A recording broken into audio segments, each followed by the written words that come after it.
కేసుల నుంచి తప్పించుకోవడానికి పోసాని కృష్ణమురళి ఆడిన ఛాతీనొప్పి నాటకం బెడిసికొట్టింది. అన్నయ్య చాలా తెలివైనోడు అనుకున్నాను, నాకంటే తెంగరోళ్ళ ఉన్నాడు. అరెస్టు సమయంలో ఆరోగ్యంగా ఉన్న పోసాని జైలుకెళ్లిన ఒక్క రోజులోనే ఛాతీనొప్పి అంటూ హడావుడి చేశారు. ఇటువంటి వాళ్ళ వల్లే కదా మన కల్చర్ పాడవుతుంది. రాజంపేట, కడప రిమ్స్ ఆసుపత్రుల్లో అన్ని రకాల వైద్య పరీక్షలు చేయించగా ఎలాంటి ఆరోగ్య సమస్యలు లేవని వైద్యులు ధృవీకరించారు. దీంతో మళ్లీ జైలుకు వెళ్లాల్సిన పరిస్థితి ఆయనకు తప్పలేదు. ఇదంతా పోసాని ఆడిన నాటకమని పోలీసులు తేల్చి చెప్పారు.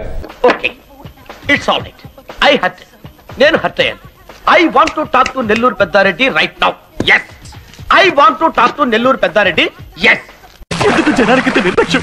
ఎవరికి పద్ధతి లేదు, ఎవరికి బాధ్యత లేదు, ఎవరికి జాలి లేదు. సినీ రంగంలో కులాలు, వర్గాల మధ్య చిచ్చుపెట్టే విధంగా అనుచిత వ్యాఖ్యలు చేసిన సినీ నటుడు పోసాని కృష్ణమురళి రిమాండ్ ఖైదీగా 24 గంటల పాటు జైల్లో ఉండేసరికి ఛాతీనొప్పి డ్రామాకు తెరలేపారు.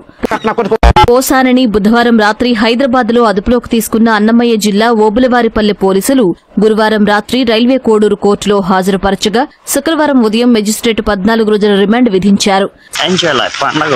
శుక్రవారం ఉదయం నుంచి రాజంపేట సబ్ జైల్లో రిమాండ్ ఖైదీగా ఉన్న పోసాని శనివారం ఉదయం నుంచే ఛాతీనొప్పి నాటకం మొదలుపెట్టారు. పోసాని తనకు ఛాతీలో నొప్పి వస్తుందని జైలు అధికారులకు తెలిపారు. కావాలనే జైలులో కింద పడి నొప్పిగా ఉందని చెప్పినట్లు తెలిసింది. ఎందుకు పుడతారో కూడా తెలియదండి మనుషులు. కొంతమంది బేసిక్ సెన్స్ ఉండదు మనుషుల దగ్గర.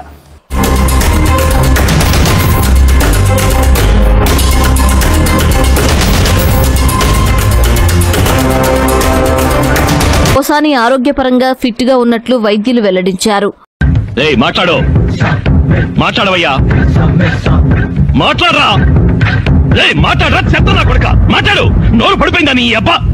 పోసానిపై రాష్ట్ర వ్యాప్తంగా 17 కేసులు ఉన్నాయి.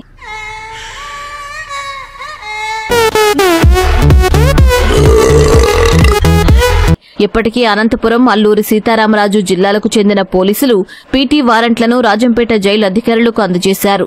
సోమవారం లేదా మంగళవారం పోసానిని పీటీ వారెంట్పై అదుపులోకి తీసుకోనున్నారు. అలాగే పోలీసులు వేసిన కస్టడీ పిటిషన్ సోమవారం విచారణకు రానున్న సందర్భంగా వాటి నుంచి తప్పించుకునేందుకు నాటకం ఆడినట్లు తెలుస్తోంది.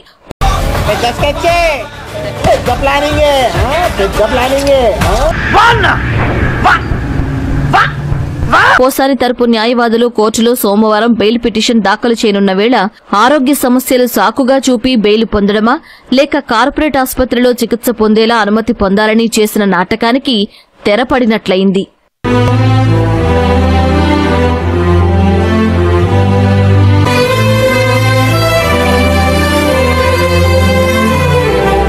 ఇక వెళ్ళండి, మమ్మల్ని మాత్రం మర్చిపోకండి.